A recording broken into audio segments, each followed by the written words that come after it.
ሰላም ለእናንተ ይሁን። በዓለም ዙሪያ ለምትኖሩ ለሰው ልጆች ሁሉ ዛሬ የማቀርበው የሉቃስ ወንጌል ምዕራፍ 5 ነው። ኑ አብረን እናንብብ። ሕዝቡም የእግዚአብሔርን ቃል እየሰሙ ሲያስጠብቡት ሳሉ እርሱ ራሱ በጌንሴሬጥ ባህር ዳር ቆሞ ነበር። በባህር ዳርም ቆመው የነበሩትን 2 ታንኳዎች አየ።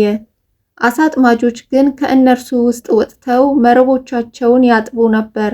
ከታንኳዎቹም የስምዖን ወደ ነበረች ወደ አንዲቱ ገብቶ ከምድር ጥቂት ፈቀቅ እንዲያደርጋት ለመነው። በታንኳይቱም ተቀምጦ ሕዝቡን ያስተምር ነበር። ነገሩንም ከጨረሰ በኋላ ስምዖንን ወደ ጥልቁ ፈቀቅ በል፣ መረቦቻችሁንም ለማጥመድ ጣሉ አለው። ስምዖንም መልሶ አቤቱ ሌሊቱን ሁሉ አድረን ስንደክም ምንም አልያዝንም፣ ነገር ግን በቃልህ መረቦቼን እጥላለሁ አለው። ይህንም ባደረጉ ጊዜ እጅግ ብዙ ዓሣ ያዙ፣ መረቦቻቸውም ተቀደዱ።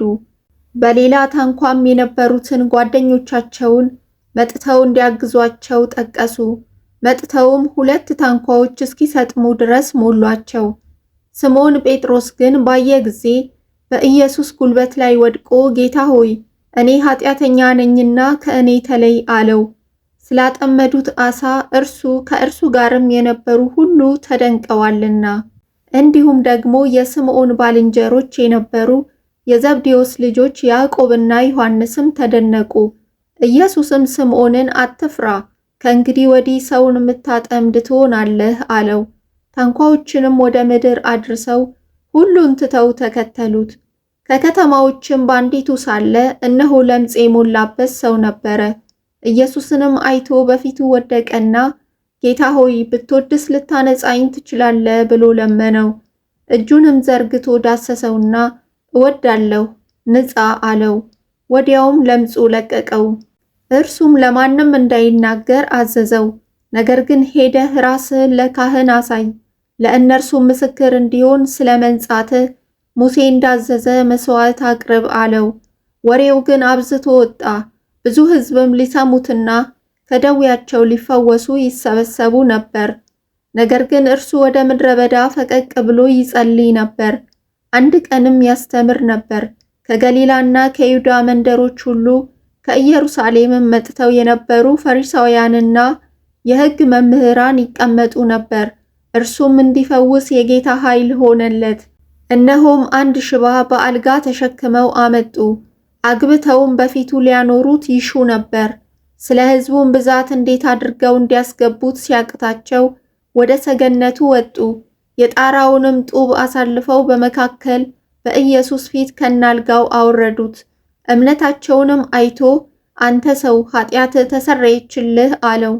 ጻፎችና ፈሪሳውያንም ይህ የሚሳደብ ማን ነው? ካንዱ ከእግዚአብሔር በቀር ኃጢአት ሊያስተሰርይ ማን ይችላል? ብለው ያስቡ ጀመር።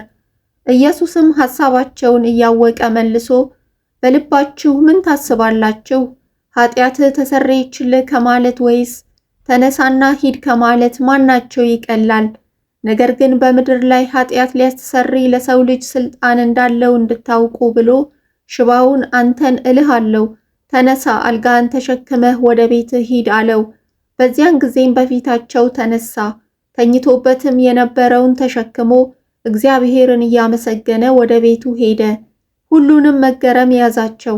እግዚአብሔርንም አመስግነው ዛሬስ ድንቅ ነገር አየን እያሉ ፍርሃት ሞላባቸው። ከዚህም በኋላ ወጥቶ ሌዊ የሚባል ቀራጭ በመቅረጫው ተቀምጦ ተመለከተና ተከተለኝ አለው። ሁሉንም ተወ፣ ተነስቶም ተከተለው። ሌዊም በቤቱ ታላቅ ግብዣ አደረገለት።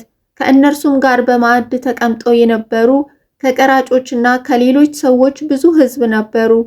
ፈሪሳውያንና ጻፎችም በደቀ መዛሙርቱ ላይ ስለምን ከቀራጮችና ከኃጢአተኞች ጋር ትበላላችሁ ትጠጡም አላችሁ ብለው አንጎራጎሩ። ኢየሱስም መልሶ ሕመምተኞች እንጂ ባለጤናዎች ባለመድኃኒት አያስፈልጋቸውም፣ ኃጢአተኞችን ወደ ንስሐ እንጂ ጻድቃንን ልጠራ አልመጣሁም አላቸው። እነርሱም የዮሐንስ ደቀ መዛሙርት ስለምን ብዙ ይጾማሉ? ጸሎትስ ስለምን ያደርጋሉ? ደግሞም የፈሪሳውያን ደቀ መዛሙርት ስለምን እንደዚሁ ያደርጋሉ? ያንተ ደቀ መዛሙርት ግን ይበላሉ ይጠጣሉም አሉት። ኢየሱስም ሙሽራው ከእነርሱ ጋር ሳለ ሚዜዎችን ልታስጦሙ ትችላላችሁን? ነገር ግን ወራት ይመጣል፣ ሙሽራውም ከእነርሱ ሲወሰድ ያን ጊዜ በዚያ ወራት ይጾማሉ አላቸው። ደግሞ ምሳሌ እንዲህ ነገራቸው። የአዲስ ልብስ እራፊ ባረጀ ልብስ ላይ የሚያኖር የለም። ቢደረግ ግን አዲሱን ይቀደዋል፣ ደግሞም አዲስ እራፊ ላሮጌው አይስማማውም።